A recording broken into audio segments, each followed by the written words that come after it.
আসসালামু আলাইকুম ওয়া রাহমাতুল্লাহি ওয়া বারাকাতুহু। প্রিয় মুমিন মুসলমান ভাই ও বোনেরা, আমরা এখন আছি ফিলিস্তিনের জেরুজালেমের মসজিদুল আকসার ভিতরে। আপনারা দেখছেন, এটা হলো আমাদের পিছনে গোল্ডেন ডোম, আর ওইদিকে হলো মসজিদে কিবলি। আপনারা যেটা দেখছেন এটা হলো মসজিদে কিবলি, যেটাকে আপনারা আল আকসা মসজিদ হিসেবে জানেন, কিন্তু এটার মূল নাম হলো মসজিদে কিবলি। আর এই পাশে যেটা আপনারা দেখছেন এটা হলো গোল্ডেন ডোম। এই দুইটা মসজিদ মূলত আল আকসার ভিতরেই পড়েছে। এছাড়াও এই আল আকসার ভিতরে টোটাল বাউন্ডারির ভিতরে আরও 5টি মসজিদ রয়েছে। সর্বমোট 7টি মসজিদ আছে এই আল আকসার মধ্যে। মসজিদে বুরা কি জানি বলে সাখরা। তো এই যে কালো গম্বুজওয়ালা যে মসজিদটা আপনারা দেখছেন, এটা কি জুম হয় না? জুম হবে না। কালো গম্বুজওয়ালা এটা হলো মসজিদে কিবলি, যেটা মসজিদে আকসার অন্তর্ভুক্ত। এবং এই মসজিদে রাসূল করিম সাল্লাল্লাহু আলাইহি ওয়াসাল্লাম মেরাজ রাত্রে আমাদের নবীজি ইমামতি করেছিলেন। আর এই পুরো এলাকা জুড়ে এই বাউন্ডারির ভিতরে সম্পূর্ণটাকে একসাথে বলা হয় আল আকসা মসজিদ। না, এটা পুরাটাই আল আকসার অন্তর্ভুক্ত, এর ভিতরে পুরাটাই মসজিদ। আর এটার মধ্যে যেমন এই গোল্ডেন ডোম, এটা কিন্তু রাসূল করিম সাল্লাল্লাহু আলাইহি সাল্লামের জামানায় ছিল না। এবং আল আকসা বলতে আপনারা যেটা চিনেন, এই যে কালো গম্বুজওয়ালা মসজিদটা, এটা মসজিদে কিবলি। এই মসজিদটাও অনেকবার সংস্করণ করা হয়েছে। আমরা পরবর্তীতে ভিডিও বার্তার মাধ্যমে আপনাদেরকে দেখাবো যে এই নিচে হযরত ইব্রাহিম আলাইহিস সালামের যুগের পিলারগুলো, হযরত সুলাইমান আলাইহিস সালামের যুগের পিলার, এগুলো আমরা আপনাদের দেখাবো। আচ্ছা, চাইলে এই ম্যাপটা দেখা দিতে পারেন। আচ্ছা, এটা ম্যাপ আমরা কমেন্টসের মাধ্যমে এটা দিয়ে দিব। আচ্ছা, তো প্রিয় দর্শক, আমরা এখান থেকে লাইভে এতদিন আসতে পারিনি। মূল কারণ হলো আমাদের এখানে কোনো সিম নাই। আমাদের বাংলাদেশি পাসপোর্ট দিয়ে এখানে সিম নেওয়া যায় না, এবং আমাদের পরিচিত এখানে কেউ নেই, যার কারণে এখান থেকে আমরা সিম নিতে পারিনি। সিম না থাকলে এখানে ডাটা কানেকশন দেওয়া সম্ভব না। আর অনেক কষ্ট করে আজকে আমরা আপনাদের রিকোয়েস্টের কারণে একটা হটস্পটের কি বলে হটস্পট নাকি এটা ব্যবস্থা করেছি। ওই মাধ্যমে আপনাদের কাছে লাইভে আসলাম। প্রিয় দর্শক, আমরা কিভাবে এসেছি, কিভাবে যাব, এই বিষয়টা আমরা এই দেশ থেকে বের হওয়ার পরে আপনাদেরকে বিস্তারিত বলবো ইনশাল্লাহ। কিছু বিধিনিষেধ রয়েছে। আর আপনাদের দেওয়া যে আমানত, আমরা খুঁজে খুঁজে যারা অসহায় মানুষ এবং যুদ্ধ বিধ্বস্ত মানুষ, তাদের খুঁজে খুঁজে বের করে সেই ছোট ছোট শিশুদেরকে, মায়েদেরকে এবং পুরুষ যারা আছে, তারা অনেকেই খুব কষ্টের মধ্যে আছে। এবং অনেকেই দেখছি রাস্তায় ছোট ছোট ব্যাগ বিক্রি করতেছে পেটের দায়ে। অনেক শিশুরা রাস্তায় ঘুরতেছে। আমরা এগুলি খুঁজে খুঁজে আপনাদের আমানতগুলি দেওয়ার চেষ্টা করতেছি। ব্যাগ তো বিক্রি করা না, কিছু একটা সামনে দিয়ে বাংলাদেশের মতো ডাইরেক্ট মানে ভিক্ষা করে না আর কি, কিছু একটা সামনে দিয়ে তারপরে সদকা বলে। আমরা এগুলি দেখে আসলে কষ্ট সহ্য করতে পারি না। আপনাদের বোঝাতে পারো না বাংলাদেশের ভিক্ষুক আর এই দেশে মানুষের মধ্যে অনেক ব্যবধান। তারা কখনো হাত পাতে না। ছোট বাচ্চারা রাস্তা রাস্তায় ঘুরতেছে ছোট ছোট ব্যাগ নিয়ে, কিছু একটা হাতে দিয়ে তারপর সদকা চায়। আমরা আপনাদের আমানত দেওয়ার চেষ্টা করতেছি। আর আপনারা মনে রাখবেন, আমরা আমাদের নিজস্ব খরচে এখানে এসেছি, আপনাদের টাকায় না। এবং আপনাদের কাছে ফিলিস্তিনবাসীর সহযোগিতা চাওয়ার বহু আগে আমাদের এই ট্যুরের সম্পূর্ণ টাকা আমরা পেড করে দিয়েছি। একাধিকবার ওয়াজ মাহফিলও এই বিষয়ে মানুষকে দাওয়াত দিছি যে যারা যেতে চান আমাদের সঙ্গে যেতে পারেন। এটা আমাদের পার্সোনাল ট্যুর ছিল, এবং এখানে আমরা যে আইসা মানুষকে বড় ধরনের সহায়তা করবো এই ধরনেরও আমাদের কোনো পরিকল্পনা ছিল না। আমরা আসার জাস্ট 2-1 দিন আগে মুফতি আলাউদ্দিন জিহাদি ভাই চিন্তা করলেন যে যাচ্ছি যেহেতু সুযোগ হলে তাদেরকে কিছু সহায়তা নিয়ে দেওয়া যায়। এই কিছু মানুষের নোংরা মন মানসিকতা দেখে আমরা ব্যথিত। আপনাদের এই নোংরা মন মানসিকতার কারণে ভবিষ্যতে আপনাদের কাছে আমরা কারো জন্য সহযোগিতাও চাইবো না। আমরা যতটুকু পারি করব, আমরা আপনাদের কাছে বলবো না, কারণ আপনাদের মন মানসিকতা খুবই খারাপ, খুবই খারাপ। আপনারা অনেক বেশি সমালোচনা করেন। আমরা আল্লাহ পাক দয়া করে আমাদের খাওয়ায়, ডাল ভাত খাওয়ার ব্যবস্থা আছে। আর হারাম খাওয়ার জন্য আল্লাহ তাআলা আমাদেরকে হেফাজত করুক। এই হারাম থেকে যেন আল্লাহ আমাদের বাঁচায়। আমরা কারো টাকা খেয়ে বাঁচতে হবে না। এবং মসজিদে আকসা সম্পর্কে আমরা যেসব তথ্য আপনাদেরকে দিয়েছি, আমাদের উদ্দেশ্য ছিল দেশবাসী যাতে বিভ্রান্তি থেকে মুক্তি পায়। যে একটা জিনিস দেখেন তো, যারা একটা জিওগ্রাফি বা এআই প্রযুক্তি দিয়ে এই গোল্ডেন ডোমকে তারা একেবারে ধ্বংস হয়ে গেছে, ভেঙে গেছে, এটা প্রচার করে তারা বিভিন্ন ফায়দা নেওয়ার জন্য কালেকশন করে, তাদের দল ভারী করার জন্য, আন্দোলন করার জন্য, মিছিল, এগুলির পিছনে আবার অনেক ধরনের ডোনেশন আছে, উদ্দেশ্য আছে, কালেকশন, এই সবগুলো তারা মনে করেন অনেকটা অগ্রসর হয়েছিল। কিন্তু আল্লাহর কি মহিমা, আল্লাহ পাকের অশেষ দয়া, এই এট এ টাইম আমরা আল-আকসাতে আসলাম। এই আসার পরে আমরা যখন এই সঠিক চিত্রটা তুলে ধরলাম, তখন তাদের কিন্তু পুরা ব্যবসাটাই মানে চলে গেছে, মানে সমস্ত ধান্দা বন্ধ হয়ে গেছে, যার কারণে তারা আমাদের উপরে ক্ষিপ্ত। তো হ্যাঁ, আমরা বলছি এখানে আল-আকসাতে কোনো অ্যাটাক নাই বা কোনো ধরনের সমস্যা নাই।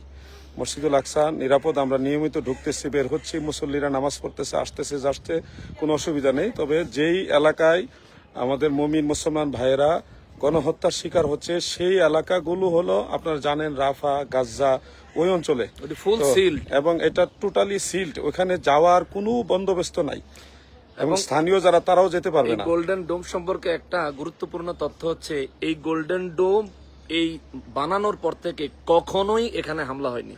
এই গোল্ডেন ডোম কখনোই আক্রান্ত হয়নি।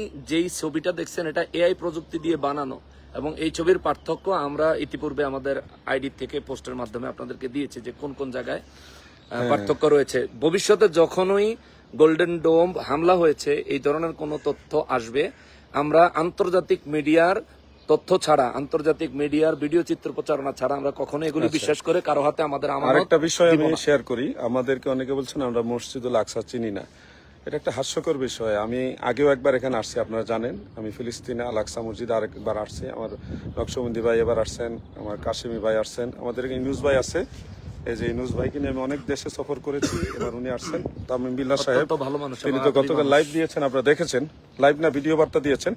তো অনেকে বলছে আমরা আল-আকসা মসজিদ কোনটা চিনি না।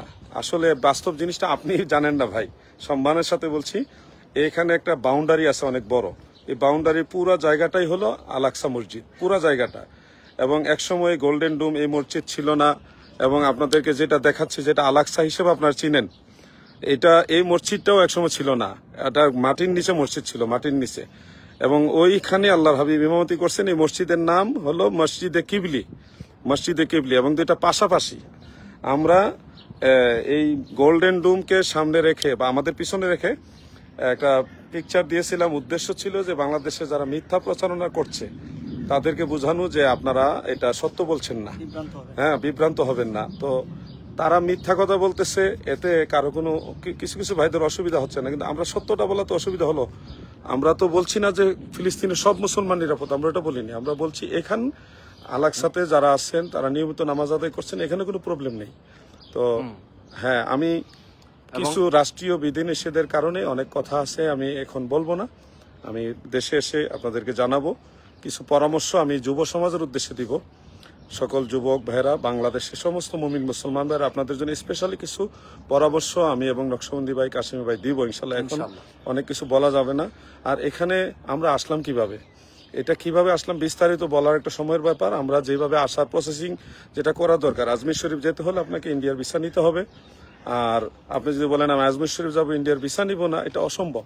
আপনি যদি বলেন সৌদি আরব যাবো, আমি কিন্তু সৌদির ভিসা নিব না, এটা আপনার দ্বারা কোনোদিনও সম্ভব না। সৌদি আরব যেতে হলে, মক্কা মুকাররমে যেতে হলে, মদিনা মুনাওয়ারা যেতে হলে সৌদির ভিসা নিতে হবে। ফিলিস্তিন যদিও পৃথিবীর ইতিহাসে ইসরায়েল নামে কোনো দেশ নেই, কিন্তু বর্তমানে আপনারা সবই জানেন পুরো ফিলিস্তিনের অধিকাংশ জায়গা তারা দখল করে রেখেছে। আল-আকসাটাও তাদের কন্ট্রোলে, কিন্তু মসজিদুল আকসার ভিতরে যত লোকজন আছে এটা হলো জর্ডানের কন্ট্রোলে, জর্ডানের কন্ট্রোলে। সেই সুবাদে অ্যাড করি, আমরা এই 3 দিনে প্রায় 3000 কিলোমিটার সফর করছি, এই পুরো জেরুজালেম এবং পুরো ফিলিস্তিন মিলে।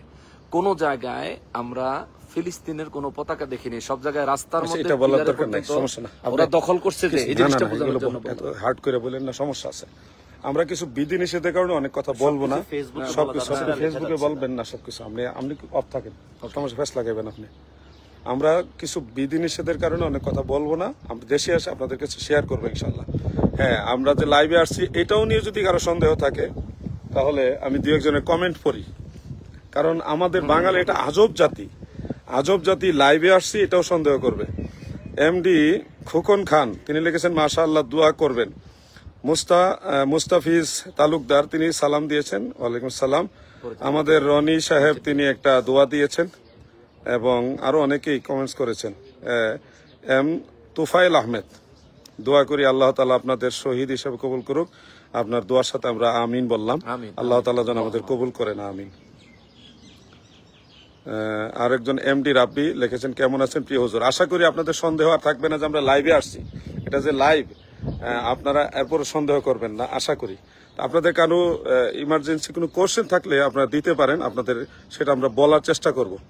কমেন্ট আসে না কোনো উপরে নিচে নেই করে কমেন্ট, নেট বোধহয় হচ্ছে, মোবাইলটা কই হাতে রাখেন না, কাছাকাছি রাখেন। ফোনটা একটু হাতে রাখেন, নাহলে তো পাইতেছি। অনেক কষ্ট করে আজকে আমাদের ইনুস ভাইয়ের মাধ্যমে, এই যে ইনুস ভাইয়ের মাধ্যমে হটস্পট ব্যবস্থা করছি। দুবাই প্রবাসী, চট্টগ্রামের সন্তান, এনার মাধ্যমে আজকে অনেক কষ্ট করে সংগ্রহ করা হয়েছে। প্রিয় দর্শক, আমরা আমাদের সফর রয়েছে মসজিদে বুরাকে আমরা যাব, যার কারণে আমরা এখানে লাইভটা লম্বা করব না। পরবর্তীতে সম্ভব হলে আপনাদেরকে আরেকবার লাইভে সংযুক্ত করবো ইনশাআল্লাহ।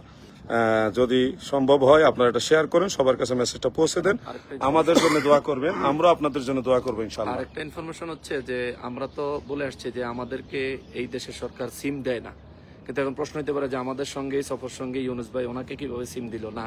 ওনার আপনার সিমটা কোন জায়গায়? দুবাইয়ের সিম। এই দেশে রোমিং হিসেবে ইন্টারনেট পাচ্ছে, রোমিং হিসেবে। অতএব সেই হিসেবে আমরা ওনার কাছ থেকে এটা ব্যবস্থা করছি গত রাতের থেকে, অনেক প্রি প্ল্যান করে, অনেক কষ্ট করে ব্যবস্থা করে আজকে আমরা লাইভে আসলাম। ধন্যবাদ সবাইকে। আমাদের কাশিমি ভাই, আমাদের মাওলানা গাজী তামিম বিল্লাহ ভাই এবং ইউনুস ভাই, আমাদের কাফেলা সবার পক্ষ থেকে আপনাদের প্রতি দোয়া রইল। আপনারা আমাদের